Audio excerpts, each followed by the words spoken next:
आखिर कब बनेगी? तो यही आज हमारी विशेष चर्चा का विषय भी है। राष्ट्रगीत का सम्मान, देश की भावना का सम्मान। राष्ट्रगीत का सम्मान, देश की भावना का सम्मान, ये आज हमारी विशेष चर्चा का विषय है और हम इस पर विशेष चर्चा करेंगे अपने विशेष मेहमानों के साथ में। हमारे साथ विशेष मेहमान जुड़ गए हैं, उनसे आपका परिचय करा दें। हमारे साथ आरपी सिंह, बीजेपी के प्रवक्ता जुड़े हुए हैं। आरपी सिंह साहब, बहुत स्वागत है आपका। हमारे साथ पवन पटेल, जो कि कांग्रेस के नेता है, जुड़े हुए हैं। पवन पटेल जी, बहुत स्वागत है आपका। हमारे साथ रामकृपाल सिंह, वरिष्ठ पत्रकार, जुड़े हुए हैं। रामकृपाल सर, बहुत स्वागत है आपका भी। पवन पटेल, सबसे पहले आप ही के साथ बहुत सारे सवाल उठाए गए हैं और बंकिम चंद्र चट्टोपाध्याय के वंशजों से लेकर और बीजेपी के नेताओं ने बहुत सारा सोशल मीडिया पर भी सवाल उठाया जाए कि जिस गीत ने स्वतंत्रता आंदोलन को प्रेरित किया, करोड़ों करोड़ भारतीय उससे प्रेरित हुए, एक जिसको कहते हैं कि भारत का सूक्ति वाक्य बन गया, उस गायन से कांग्रेस नेतृत्व को आखिर आपत्ति क्या है? भले ही उनके मतलब उनके चाहने के बगैर वो एक जो बिल था वंदे मातरम से जुड़ा, वो पारित हो गया, लेकिन बावजूद उसके अब तो वो कानून बन गया है। तो कम से कम देश की अगर भावनाओं का सम्मान नहीं करना था तो कम से कम कानून का सम्मान तो किया ही जाना चाहिए था। नहीं, देखिए, कानून बन गया, कौन सी धारा के अंतर्गत कानून बना तो बताइएगा, मुझे धारा बता दीजिएगा। मुझे उसका आइडिया नहीं कि कौन सी धारा के अंतर्गत बना, ये बता दीजिएगा। और रही जो बात, आज जिन लोगों को ऑब्जेक्शन है, सबसे बात इसको सिंपल सरल भाषा में समझने का प्रयास किए। वहां जो हुआ था उसको हमारे यहाँ बता दिया गया कि उनको जिस तरह खड़े होने में तकलीफ थी, सोनिया जी को ऐसा लगा कि खड़े होने में तकलीफ है, जो जयराम रमेश जी ने पूरी तरह से बता दिया। पवन पटेल जी, आपकी ऑडियो में थोड़ा सा प्रॉब्लम है। मैं एक बार अपने पीसीआर से कहूंगा वो आपसे संपर्क करें, उसको ठीक करने की कोशिश कर रहा हूं। तब तक मैं वापस आपके पास आऊंगा। आरपी सिंह के पास चलेंगे। आरपी सिंह साहब, ये इस पूरे मुद्दे को आप देख रहे हैं कि क्या ये सीधे तौर पर इसकी वजह क्या आप देखते हैं और कैसे देखते हैं? क्योंकि अभी जितना कुछ मैं समझ पाया, पवन पटेल कह रहे हैं कि भाई कानूनी तौर पर इसको मत देखिए और बहुत सारी दूसरी बातें भी हैं। कैसे देखते हैं, कैसे आकलन करेंगे इस मुद्दे का?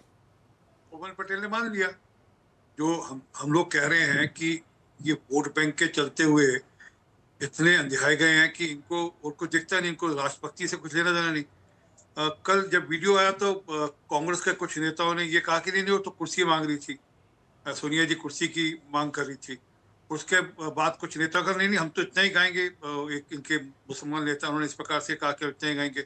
आज एक नया वीडियो आ गया, उसका ट्रांसक्रिप्ट मेरे पास है, वीडियो भी मेरे पास है, वीडियो में था। मैं अपने पीसीआर टीम से रिक्वेस्ट करूंगा, आरपी सिंह साहब, आपको बीच में मैं टोक रहा हूं कि थोड़ा सा आपका ऑडियो बढ़ा दिया जाए प्लीज। सर, तो वो ट्रांसक्रिप्ट, जी कैरी ऑन। वो ट्रांसक्रिप्ट मैं पढ़कर सुना देता हूं जो राहुल गांधी वहां पे बोल रहे हैं वंदे मातरम के गीत से पहले। We don't need to sing, we are not singing Vande Mataram, it's our version of Vande Mataram. हम यहाँ पे अपना गाना ही गा रहे हैं। तो इसमें तो बड़ा स्पष्ट है क्या कि इनके लिए राष्ट्रभक्ति, देशभक्ति, राष्ट्रगान का कोई मायने नहीं है। इनके लिए सब कुछ वोट बैंक है। इनको लगता है हम एक पर्टिकुलर वोट बैंक हम इसके माध्यम से साध लेंगे और हम ये कर हम पर्टिकुलर वोट बैंक साध लेंगे। परंतु देश की जनता समझती है, ये बार बार कहते हैं ना वोट चोरी। असल में इनको समझना चाहिए, ये जिस प्रकार की हरकतें करते हैं, जिस प्रकार से ये राष्ट्र विरोधी हरकतें करते हैं, उसके चलते ही इनका वोट चोरी होता है। इनको लोग नकारते, इसीलिए नकारते हैं बार बार, क्योंकि लोग समझते हैं कि अगर ये लोग सत्ता में गलती से आ गए तो ये क्या करेंगे, सबको जानकारी है। तो आरपी सिंह साहब, आपको लग रहा है कि ये एक किसी वोट बैंक को खुश करने के लिए उसको एड्रेस कर रहे थे और इसलिए सारे जेस्चर्स थे, ये सारी चीजें थे, रुकाने की कोशिश, जो भी वीडियो में जैसा दिख रहा है? आप वोट बैंक कह रहे हैं, मैं तो कह रहा हूं कि एक मुसलमानों के एक पक्ष को खुश करने के लिए, सब मुसलमान नहीं इससे खुश होने वाले, सब मुसलमान वंदे मातरम के पक्ष में हैं, परंतु एक पक्ष ऐसा है जो कि प्रखर पक्ष है, उसके पक्ष में ये इस प्रकार की हरकत कर रहे हैं। और सबको दिख रहा था कि सोनिया गांधी जी इस बात से खफा है, दूसरे स्टैंजा के बाद ही खफा हुई, वो दिख रहा है सबको। परंतु अब इनकी मजबूरी है, इनको लगता है कि इसी प्रकार से हम अपना एक वोट बैंक को साध लेंगे। तो वह समझदार हैं, खुद लोग भी समझदार हैं, इस बात को समझते हैं कि कितनी बात इनके मन में, कितनी राष्ट्रभक्ति है, कितने इनके मन में राष्ट्र की बात है। और ये वो कांग्रेस भी नहीं है, माफी के साथ, जिस कांग्रेस ने देश की आजादी की लड़ाई लड़ी थी, ये वो कांग्रेस भी नहीं है। और ये भी कहीं अपने खाते में बार बार लाते हैं कि देश की आजादी की लड़ाई हमने लड़ी थी, हमने देश को आजादी दिलाई थी। ये भी आज गलतफहमी अपने दिमाग से निकाल दें, क्योंकि देश की आजादी की लड़ाई में कई लोगों ने आहुति दी। इनके यहाँ से तो कोई, मैं एक एग्जांपल देता हूँ, कोई सिख हूँ इसलिए मेरी जानकारी में जो है 66 सिखों को तोप के गोले से उड़ाया गया था 17 जनवरी 1872, कांग्रेस के बनने से 18 साल पहले। तो कहां थी कांग्रेस तब, और किस लिए उड़ाया गया? क्योंकि उन्होंने विदेशी आइटम्स का, विदेशी वस्तुओं का बहिष्कार करना शुरू किया, विदेशी आइटम्स का होली जलानी कर, उनको उसको आग लगानी शुरू करी। तो ये तो वो कांग्रेस भी नहीं है जिसने देश की सो कॉल्ड आजादी की लड़ाई, जिसको क्लेम करते हैं, लड़ी है। और ये आपकी कांग्रेस है, ये नए डीएनए वाली कांग्रेस है। इनको वोट बैंक के आगे कोई दिखता नहीं है, इनके लिए हर चीज वोट बैंक है। जी जी जी जी जी जी पवन पटेल, बहुत सारे आरोप हैं। पहला सवाल जो था मेरा, उसमें अब कुछ चीज़ें आप और भी जोड़ लीजिएगा। भाई राहुल गांधी को वो कह रहे हैं कि वो उन्होंने उनको कोट किया है, आरपी सिंह साहब को आपने सुना होगा, वो कह रहे हैं कि ये हमारा अपना, हम अपना राष्ट्रगीत गाएंगे, ये हमारा राष्ट्रगीत नहीं है। तो फिर वही सवाल उठता है कि आखिर कम से कम जो राष्ट्रगीत है, राष्ट्रगान है, जो राष्ट्रीय आइकन्स हैं, उनको लेकर सियासत क्यों? नहीं, देश के राष्ट्रीय आइकन को लेकर कभी सियासत कांग्रेस पार्टी ने नहीं किया, भारतीय जनता पार्टी भी। आरपी सिंह साहब जो बोल रहे थे, इनके हिसाब से तो इनके सांसद ने बोल ही दिया है कि 2014 में आजादी मिली थी, वो तो भीख मिला था। तो इनका जो सोच है, जो इस टाइप की सोच वाले लोग हैं, जो संघी लोग हैं, जिस टाइप से संघ की क्या भूमिका रही है, इसी तिरंगे का किस तरह अपमान किया, संघ का अपमान किया, पूरी दुनिया जानती है। इनके इतिहास पे जाएंगे तो बहुत लंबा टाइम हो जाएगा। तो ये जानते हैं कि उस समय किसके, उस कमेटी में जितने हमारे जो आइकॉन की बात करें, सभी आइकॉन थे। और हमारा ये आप बताइए, 1896 में पहली बार गुरुदेव रविन्द्रनाथ टैगोर जी ने कांग्रेस पार्टी के अधिवेशन में इस गीत को गाया था कि नहीं गाया था, आप ये बता दीजिए।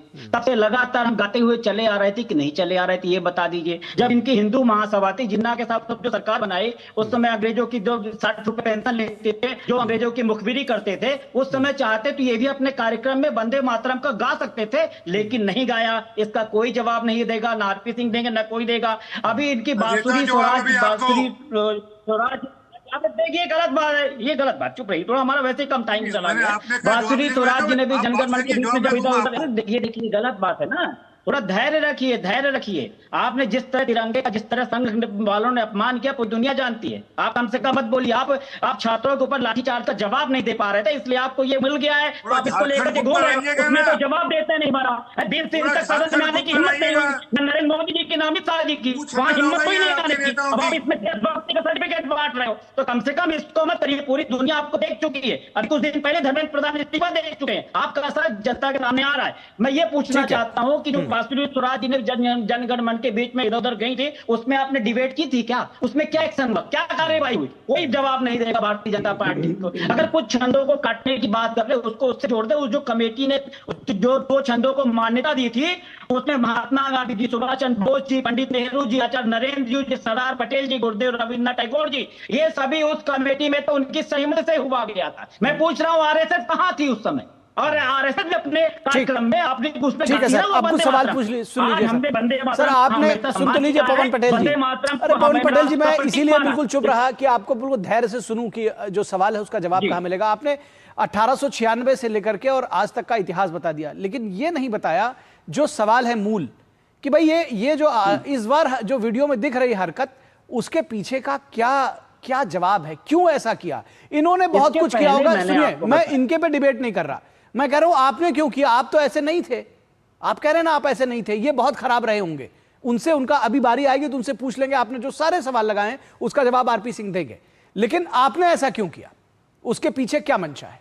तो निखिल जी, मैंने आप शायद मेरे उस सेशन में बोला होगा जो मेरी आवाज क्लियर नहीं आ रही थी। मैंने पहले ही बताया आपको, जैसे जयराम रमेश जी ने बोला कि उस कुर्सी के लिए बात किया, तो उतने देर से खड़े थे, उनको ऐसा लगा सोनिया जी को, उनको कुर्सी की जरूरत है बैठने की। उसको बुलाया सेवा दल वाले जो भाई है, उसमें उन्होंने मना कर दी कि नहीं, मैं ठीक हूँ, कंफर्टेबल हूँ। इसको जयराम रमेश जी ने भी बोल दिया है। आखिर पूरा वंदे मातरम हुआ, वंदे मातरम वहां पे रुका नहीं कि हमने रोक दिया गया। रोकने की बता, वो इंटरप्रिटेशन की भारतीय जनता पार्टी को मौके की तलाश में रहती है कि कुछ इस तरह की चीजें मिल जाए। अभी तक तो चुप रहते हैं। ठीक है, ठीक है, ठीक है। अब आपका पॉइंट आ गया, आरपी सिंह से जवाब ले लेते हैं। ठीक है, आरपी सिंह साहब ये कह रहे हैं कि भाई ये तो जयराम रमेश ने क्लियर कर दिया कि वो तो कुर्सी मांग रही थी।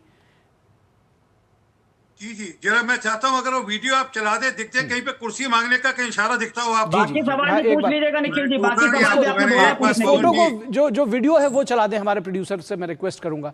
और एक बार मैं वीडियो एक जो राहुल गांधी का वो भी चलवा स्क्रीन पर चला दीजिए, उससे देगा। स्पष्ट हो जाएगा सारा मामला। जी आप अपनी बात रखें, जारी रखें, हम इसको फुल स्क्रीन पे चला देंगे। बाकी पूछिए निखिल जी, बाकी बातें भी पूछ लीजिएगा, बांसुरी स्वराज वाली जो मैंने पूछा शुरू हाँ से हाँ, अभी वो तक पूरा वही सारे सवाल मैंने कहा ना, आपकी बात का जवाब देंगे। हाँ और दूसरा बात, इन्होंने पूछा कि संघ का क्या रोल रहा देश की आजादी को लेकर। सन 1921 में डॉक्टर हेडगेवर जी को अरेस्ट किया था और 1 साल वो जेल में रहे थे। उन्होंने ब्रिटिश की रानी का आने का विरोध किया था। सन 1930 के अंदर फिर वापस से उनको जंगल का जो सत्याग्रह था उसमें उन्होंने फिर अरेस्ट किया था। उनको लगभग 9 महीने फिर जेल में रहना पड़ा था। तो 60 रुपए की पेंशन कौन ले रहा था,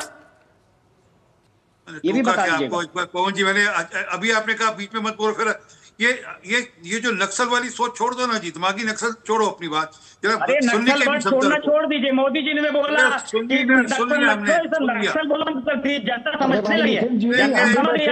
अच्छा चलिए सर, ठीक है। अब मैं अपने तीसरे मेहमान के पास जा रहा हूँ। मैं अपने तीसरे मेहमान, नहीं पवन पटेल जी आप शांत हो जाइए। आरपी सिंह साहब जाना चाह रहा हूँ रामकृपाल जी के पास। इन्होंने कांग्रेस का इतिहास 1896 से बताया ना, मैंने तो 1872 का इतिहास बताया। ठीक है सर, ठीक है, श्यामा प्रसाद मुखर्जी ठीक है, कोई बात नहीं सर। इस तरह से अरे सर सुनिए तो सर, अरे इस पर एक न्यूट्रल वॉइस भी तो सुन ले। अरे सुन लीजिए, एक न्यूट्रल वॉइस सुन लेते हैं। रामकृपाल सिंह जी वरिष्ठ पत्रकार है, कई लंबा उनका अनुभव है। सर किस तरह से, क्योंकि राष्ट्रगीत को लेकर के, राष्ट्रगान को लेकर के, राष्ट्रीय आइकन्स को लेकर के सियासत, ये इस कम से कम मतलब हम लोगों ने तो इसकी अपेक्षा कभी नहीं की थी कि हमारे राजनीतिक दल इस लेवल पर उतर आएंगे, जिस भी वजह से की, लेकिन ये हो रहा है आज। कैसे देखते हैं इसको? निखिल जी बांसुरी स्वराज। हेलो जी रामकृपाल जी आप बोलिए, सवाल आपसे है जी। निखिल जी, मैं इसीलिए बीच में बोल पड़ा, वरना मुझे चुप होकर के सुनने में कोई परहेज नहीं था। लेकिन बात तो अभी कल 15 अगस्त था, कल की थी, और उसके एक दिन पहले भी कुछ हुआ था जिसमें मेलोनी का नाम लिया गया था जी। तो मेरा ये कहना है कि अतीत की विशेषता इसी में है कि वो वर्तमान को जन्म दे और पर्दे के पीछे चला जाए। बात इसकी है, इसको 1800 और वो आप सेंचुरी के पीछे मत जाइए। कल जो कुछ हुआ है और परसों जो कुछ हुआ है पूरे देश ने देखा है।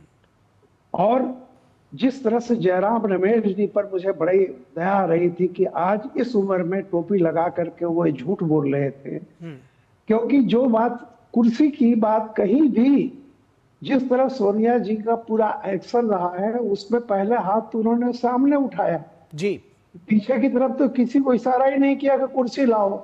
और मेरा ये कहना है कि जो कानून अभी हम मानते हैं कि संसद से जो कानून पास होता है वो किसी पार्टी का कानून नहीं होता है, वो देश का कानून होता है जी।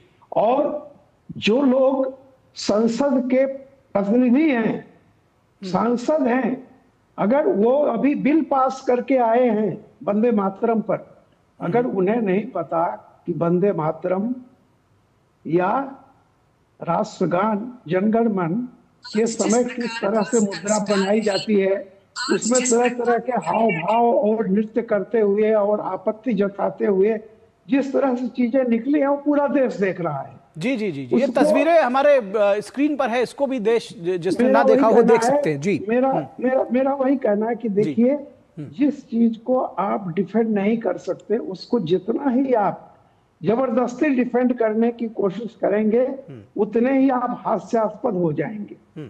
और मैं पवन पटेल जी से यही कहूंगा कि अतीत में क्या हुआ था नहीं हुआ था बात उसकी नहीं, 14 और 15 अगस्त की जो घटनाएं हैं सिर्फ इस पर हम लोग टिके रहें और बात करें निश्चित रूप से।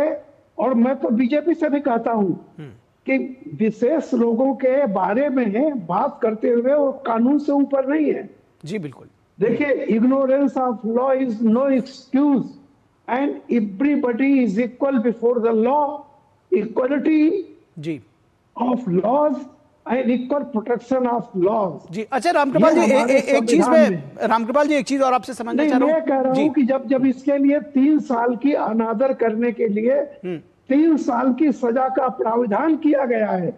तो हम इस बात को क्यों नहीं कहते कि कानून के तहत जिसने भी कोई गलती की है उस पर मुकदमा चलना चाहिए, जी चाहे वो बड़ा हो या छोटा हो। एक गरीब आदमी अगर करता है तो तुरंत उसको पकड़ लिया जाता है। 20-20 सालों से लोग अंडर ट्रायल हैं जिन पर मुकदमा शुरू नहीं हुआ। जी। और आप हैक्स हैं इसलिए कि आप चांदी का चम्मच लेके पैदा हुए हैं, इसलिए आप कुछ भी कर सकते हैं। जी जी जी जी बिल्कुल, ये तो अपने आप में एक सबसे बड़ी बात फैक्ट तो है। ये ये कि जी इस बात को इस पर भी देश की बीजेपी को जनता भी देखना दरअसल चाहिए, जवाब सरकार मांग रही है। को भी आपका देखना आपका चाहिए। ये पॉइंट बिल्कुल ठीक है। मैं एक चीज चाहता हूं जिस पर बहुत संक्षेप में जवाब दीजिएगा सर, कि ये क्या आपको यही लग रहा है कि ये जो सारा कुछ किया गया सियासी प्रहसन में कहूंगा कि ये सिर्फ इसलिए कि वोट बैंक को एक निश्चित वर्ग को एड्रेस किया जा सके? देखिए, आज से नहीं है, जब से इस पूरे गान से छंद काटे गए थे तब से यही कोशिश थी कि एक माइनॉरिटी वर्ग नाराज न हो। उसमें दुर्गा का जिक्र है, उसमें कई चीजें और थी।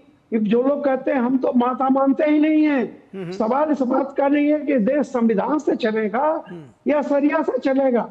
ये जब हमने मान लिया है कि ये संविधान से चलेगा देश, तो जो कानून पास हो जाए वो सबके लिए स्वीकार होना चाहिए। जी बिल्कुल। उसमें चूंकि ये चीज है, वो चीज है, फलाना चीज है, वो बात खत्म हो जाती है।